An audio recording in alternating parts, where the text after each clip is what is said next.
அதெல்லாம் என்ன இருக்குது ஒன்றுமே சரி. நான் உங்க எல்லாரோட பணக்காரன் தான். ஆனா கடவுளை தேடி போய் எல்லாத்தையும் இழந்தேன், எல்லாத்தையும் இழந்தேன். நான் தான் சொல்றேன், நான் எங்க பங்களால இருந்து எங்க வீட்டு பேரு ஸ்டூடியோ பங்களா தான். என் ரோடு புறான் என் பஸ் எல்லாம் போயிட்டு நடந்து போவேன். நான் வசதி போ பார்த்து பரிதாபப்படுவாங்க. எப்படி காலு நடந்து போறாரு, கடவுள் மேல பக்தி வைக்க வேண்டியதான். ஆனா இப்படிலாம் விஷயத்துதான் கஷ்டம் வரும். இதான் டெஸ்டே. மார்கழி மாசத்துல அங்க நெருப்பு இருக்கு. நீங்க இருந்து இப்படி எல்லாம் கை காட்டினா நல்லா தான் இருக்கும். கிட்ட நெருப்பு சுடும், ரொம்ப நெருப்பு ரொம்ப சுடும். இதை தூக்கி நான் நெருப்பு போட்டது இல்லையா, இதுவே நெருப்பாகிற வரைக்கும் காஞ்சி கருவ நெருப்பு ஆகும். அப்ப எவ்வளவு கஷ்டப்படும். அந்த மாதிரி நெருப்பை நின்றவன் நெடுமாள், அழகு உருவானவன் அண்ணாமலையார். நெருப்பு தான் பெருமாள். முருகனுக்கே வந்து அக்னி புஷ்பம்னு பேரு. நீ அதுவாக மாற வேண்டும் என்று சொன்னால், நீ முருகனா மாறணும், நீ பெருமாளா மாறணும், சிவனா மாறணும்னா அந்த கறி கட்ட கருதி அதுவும் கனகனகனு இருப்பாது இல்லையா, அந்த மாதிரி நீ கஷ்டப்பட்டு தயாரா இருந்தேன்னா கடவுள் கிடைப்பாரு. இது உலகத்திற்கு எல்லாத்தையும் தேவையில்லையா, கடவுளும் தேவையில்லை. கடவுளாட்டா அதுக்கப்புறம் எனக்கு ஒண்ணுமே கிடையாது. நான் காலையில கூட சொன்னேன், நான் இந்த நேரத்துக்கு லட்பா வந்து பட்டு வைக்காது நேரம் யாரா இருந்தாலும் நான் நலச்சக்கரவர்த்தியிலிருந்து ஹரிச்சந்திரனிலிருந்து பஞ்சபாண்டவர்களிருந்து ஆனப்பட்ட கடவுள் ராமனிலிருந்து யாரும் கஷ்டப்படாதுங்க. ஆனா கடவுளுக்கு எனக்கு பிடிக்கும்.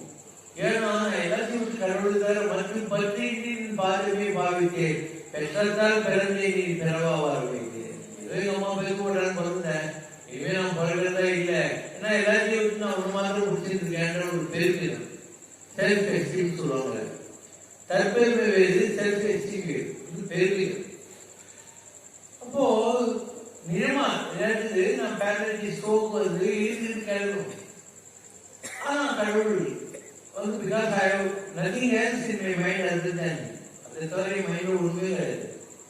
நான் உங்க எல்லாருக்கிட்டையும் கேர் பண்றேன்னு தவிர யாருக்கையும் பந்தப்பாக்குதான் கிடையாது, அட்டாச்மெண்டே கிடையாது, சுத்தமும் கிடையாது. எப்ப பார்த்து மைண்ட்ல கடவுள் தவிர எந்த எண்ணமும் கிடையாது. இன்னும் சொல்லணும், கடவுளே கூட இல்லாம பிராண்ட் மைண்ட் ஆகி போச்சு. எல்லாமல என்னை வளர்ந்த நலம் சொல்லாய் குருவா சொல்லும்போதே நான் வாசாம போய்த்தரும் எண்ணங்கள் அற்ற ஒரு நிலையை திருநெல்வேலி பாபா தொட்டுட்டார். அப்ப என்ன ஆகும், நமக்கு ஒரு வாழ்க்கையே கிடையாது. கீழே யாருக்கு நஷ்டம், கடவுள் நஷ்டம். கடவுள் நம்மளை அறியணும். அப்போ சட்டத்தை போயிட்டானே எப்படி அழிக்குவாரு, ஆனால் நம்மள அவரே பார்த்துக்குவாரு.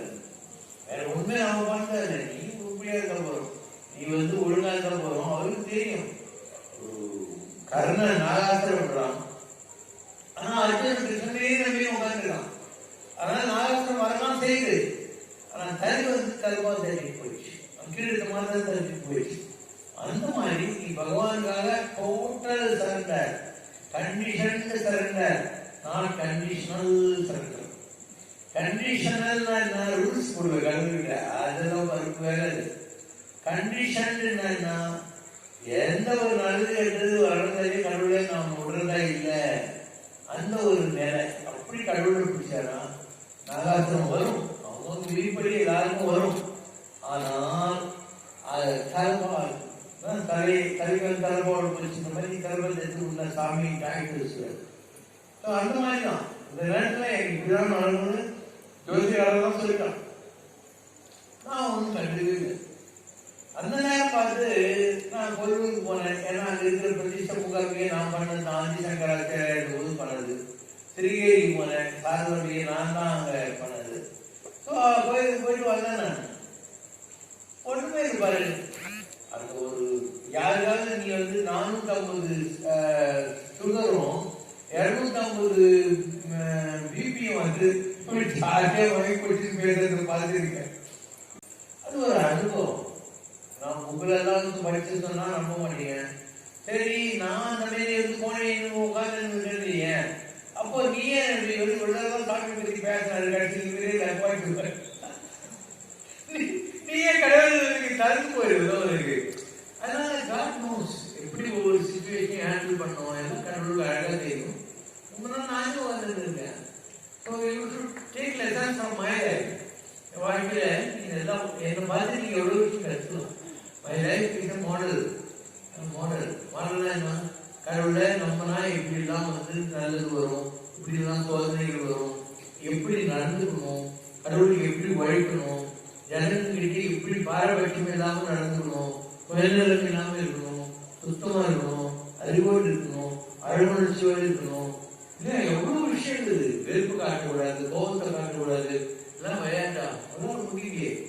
4 செவத்துக்குள்ள ஒரு ஹஸ்பண்ட் ஒய்ஃப் ஒத்துமையா இருக்க முடியாது. நீங்க எப்படி கடவுளா இருக்கீங்க?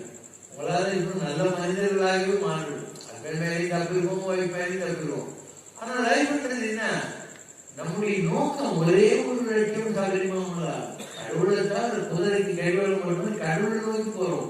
இந்த டைரக்ஷன் எல்லாம் மாட்டி எமோஷனலா டிஸ்டர்ப் ஆயிட்டு எதுக்கு இந்த 9 எத்தனை தடவை சொன்னாலும் ஜனங்களுக்கு முக்கிய வருதில்லை. நான் இவ்வளவு உதயம் கொண்டு போய் அடிச்சுவாங்க. ஜனங்கள் தெரிஞ்சது கிடையாது. 4 வேண்டிய புதுச்சு அந்த applied day to day life. ஒவ்வொரு நாளும் வாழ்க்கையில அந்த 4 பயன்படுத்துறதுக்கு தான் அனுபவங்கள் வாழ்க்கையெல்லாம். சும்மா புகழ படிச்சுட்டு அடுத்த நிமிஷம் அதை கடைப்பிடிக்காம இருக்கிறதுக்கு புக்கு படிக்காம இருக்கிறதே பரவாயில்ல. நீ கல்லாத பேர்களே நல்லா படிக்காதவங்களே இது பண்ணலாம். எல்லாம் படிச்சு என்னத்தை சாதிக்கிறீங்க எல்லாம் வாழ்க்கையில? இல்லையா தவறுகள் செய்கிறீர்கள், உங்களுடைய ஆயுசே கம்மி. அதுக்குள்ள எமோஷனலா டிஸ்டர்ப் ஆகி யாரையோ எடுத்து யாருக்கிட்டையும் கோபமா இருந்து தேவையா இதெல்லாம் வந்த வேலை குதிரை கழிவளம் மாதிரி கடவுள் கடவுள் கடவுள்.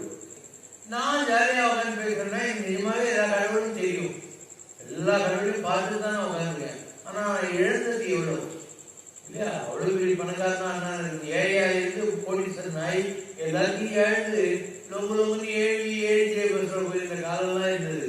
எல்லாரும் கடவுளை நம்பி என்ன ஆயிட்டாரு பாருனாங்க. கடவுள் தான் முட்டாளா, ஆனா நம்ம கைவிடுறது கடவுள் கைவிட மாட்டான்னு என்று ஊது சங்கினான். God glorified me. Yeah, God glorified me. And இந்த மாதிரி நெகட்டிவ் onslaughts of experience வந்ததுனால எனக்கு எதுவுமே ஆசையில போயிடுச்சு. ஏன்னா நானும் ஒரு மாதிரி உங்களை மாதிரி பேங்க் பேலன்ஸ் இதெல்லாம் நினைச்சிருந்திருப்பேன்.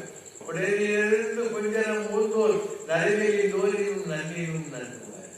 யாரும் அமெரிக்கா போனவன் கீழே போட்டுட்டு ரோட்ல போற காரணங்களும் வருவான்.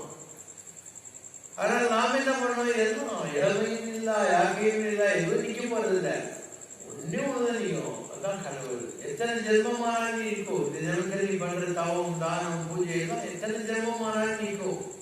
அதை தேடு, இறையை தேடாது. சொல்லு இறை வல்லினரா, இறையை தேடு.